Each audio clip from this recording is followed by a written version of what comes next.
नमस्कार सगळ्यांना. श्रीराम जय राम जय जय राम. सकाळी सकाळी खूप घाई माहेरला होते ना, त्यामुळं भरपूर म्हणजे माणसं होते. रूपा आली होती, मुलं आली होती, अजून परीक्षा व्हायचे आहेत. मस्तपैकी वांग्याची तयारी करत होती. माझी भावजं एकीकडे दूध तापत होती, तिने चपात्या भाजून देत होती आणि रूपा भाजून घेत होती वरती उभं राहून. म्हटली घराचे लाडू करायचे ताई. म्हटल्यानंतर बरं म्हटलं करूया. मग तिनं 1 किलोचे लाडू केले, चाळून घेतलं पीठही. म्हटलं तू कर दुसरं काम, मी भाजून ते घेते. मग बरं म्हटल्यानंतर मग भाजून घ्यायला लागले. छान त्या दिवशी मी केले होते ना लाडू रव्याचे, ते तिनं पाहिले होते. ते म्हटली ताई आपल्याला करायचे. बरं म्हटलं करते. मग इकडं भाकरी पण चालल्या होत्या, चपात्या झाल्या होत्या, भाकरी चालू होत्या. अशा छान गरा भाजत होते मी बारीक गॅसवर. उशीर लागतो खूप गरा भाजायला बारीक गॅसवर म्हटल्यानंतर. काय रूपा करत होती भाकरी. सकाळची इतकी घरी सगळ्यांची, आणि मेथीची भाजी केली तव्यात भाकरी ती झाल्यानंतर. आणि मग इकडं पाक करत ठेवला, पाक झाला, लाडूचं टाकलं त्याच्यात रवा भिजायला, आणि इतकी सुंदर अशी तरीदार वांग्याची आमटी केली ती. भाऊजीच्या हाताला खूप चव आहे. म्हटलं भूक लागली होती, जेवून घ्यावं. मग जेवायला घेतलं. वांग्याची भाजी, मेथीची भाजी, थोडं लोणचं दे म्हटल्यानंतर तिनं लोणचं दिलं. पोट भरून जेवून घेतलं. माहेरचं कसं असतं, इथं जेवण म्हटल्यानंतर छान असं निवांत बसून त्या जेवत होत्या. परत त्या म्हटल्या तुम्ही जेवा ताई, मी जेवते मागून. मग रामनवमी झाली होती, त्यामुळं प्रसाद असतो दुसऱ्या दिवशी आमच्या इथं. रामनवमी झाल्यानंतर दुसऱ्या दिवशी असतो प्रसाद. तो प्रसाद घ्यायला चला म्हटल्या वहिनी. बरं म्हटलं चला जाऊया. पाळणा आहे कालचा, तसंच होतं. इतकी छान मूर्त्या सजवल्या होत्या ना, केशरी रंगाचे कपडे घातले होते. हे मंदिर गोंदवलेकर महाराजांच्या हस्ते बांधलेलं आहे. म्हणजे सांगितले मी तुम्हाला, 100 वर्ष हे गोंदवलेकर महाराज 100 वर्ष पुराण आहे. त्यामुळं मी प्रसाद घ्यायला गेले. पण सगळी काय नवरात्राचं घट बसलेलं होतं पायाच्या पुढं.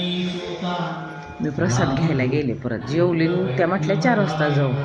परत म्हटल्या नाही चला जाऊ. मग मी, माझ्या ही मामाची मुलगी, तुम्ही पाहिली असेल, आणि वहिनी बसलेत इकडं ध्यानाला बसलेत, समोर बसलेत आमच्या. आणि बसलो होतो राम मंदिरात. पंगत बसली होती पुरुषांची आणि बायकांची. का वहिनी आमचे बसले ध्यानाला. पंगत उठल्यानंतर मग आमचे भाऊ ते होते, चलत भाऊ चला म्हणले बसा जेवायला. ती पंगत उठली, प्रसाद घ्यायला बसलो. मग इतका सुंदर प्रसाद होता ना, खूप छान. भरपूर गावातले लोक येतात. तरी दुपारी ऊन होतं म्हणून एवढं काय कोण आलं नाही. परत 4-4:30ला खूप गर्दी होती. अशी आमटी आणि भात आणि रव्याची खीर अशी होती. म्हणजे गव्हाची खीर अशी होती. वहिनी म्हणली आमच्या फोटो काढा. मग म्हटलं काढते. परत सगळेजण मिळून शेतात गेलो. खूप वर्षानं मी शेतात गेली मोड्यात. म्हणजे इतकं छान करून घेतलंय रान. खूप असं म्हणजे काय एवढं प्लेन शेतच नव्हतं आमचं, सगळं शेत करून घेतलंय भावाने आमचे. एवढं 5-6 एकर करून घेतलंय भावाने. म्हणजे असे वगळ, पावसाचं पाणी वाहून गेलेलं असं सगळं होतं. खूप म्हणजे खूप वर्षाने मी गेले ते मोड्यात. आम्ही सगळेजणच गेलो. म्हणून म्हटलं चल मला न्यायचं आहे म्हणून. इतका रस्ता आहे, इतकं छान. हे नवरात्रात फुलं लागतात बघा आपल्यात घटाला घालायला. हा ऊस होता भावाचा. इतका सुंदर आलाय ना ऊस, खूपच छान. पाणी आहे, नदीच्या कडेला आहे शेत आमचं, येराळा नदीच्या. आणि टोमॅटो लावायचं म्हणून मंचिक पेपर हारत नरले होते, तेच काम चालू होतं. हा पण भावाचाच ऊस आहे. म्हणजे असे वरती 1/2 एकर, खालती 1/2 एकर, असं तुकडे तुकडे झालेत ना. हा मंचिंग पेपर आता टोमॅटो लावायचा आहे म्हणून हांतर लावता. म्हटलं चला बघू तरी काय काय शेतात बदल केला आहे. खूप म्हणजे खूप वर्षाने मी गेले होते. मग रूपा, मी, मुलं. पाऊस यायला लागला होता, तरी पण म्हटलं चल नाही एवढा यायचं पाऊस. हा आमचा भावाचा नातू आहे,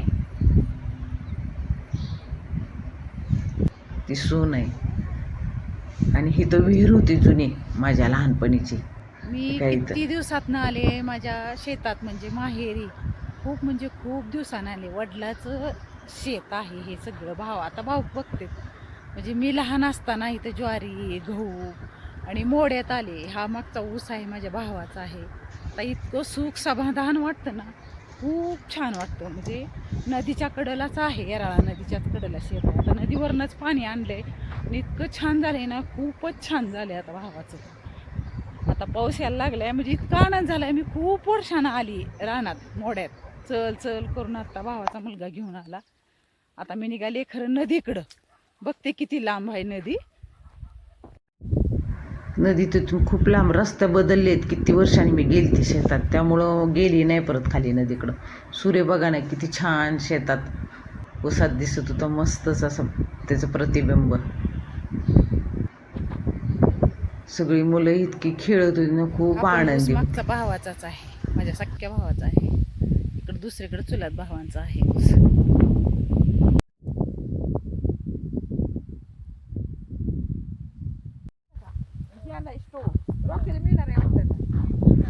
मनू रडत होती, तिची चिखलाने सगळे पाय भरल्यावर सगळे रागवायला लागली होती, कशी चालती म्हणून.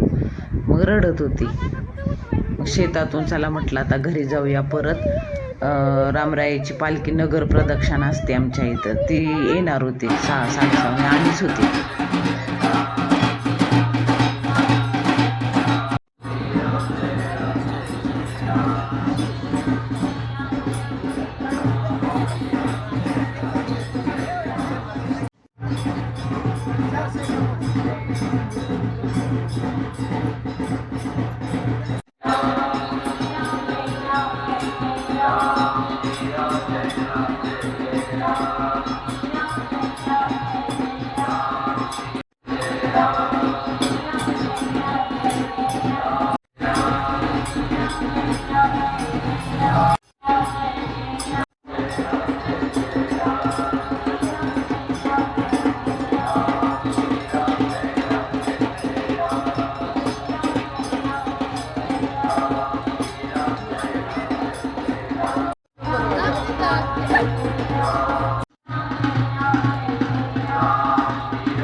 खंडोबाची आरती केली. हे तर माझी जुनी शाळा, मारुतीचं मंदिर, हे सगळे वर्ग आम्ही 4थीपर्यंत शिकलेलं.